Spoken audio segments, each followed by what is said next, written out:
Жоғары сот кеңесі жоғары тұрған және басшы судьялық лауазымдарының кадр резервіне қабылдауға, сондай-ақ аудандық соттар төрағаларының лауазымдарына өтініш берген үміткерлерге қатысты жұртшылықтың пікірлерін қабылдайды.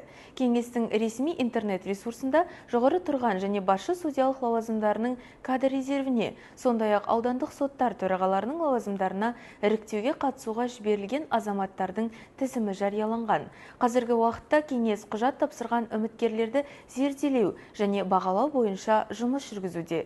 Іріктеудің ашықтығы мен айқындығын қамтамасыз ету мақсатында азаматтарды кандидаттар туралы өз пікірлерімен бөлісуге шақырамыз. Пікірлеріңізді кеңестің ресми интернет-ресурсында қалдыруға болады.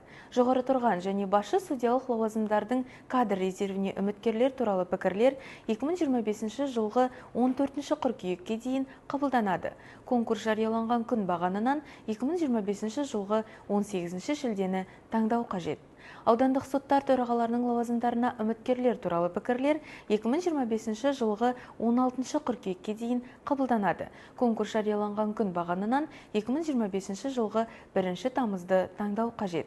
Кандидаттарды іріктеу кезінде жоғары сот кеңесі барлық пікірлерді ескеретін болады.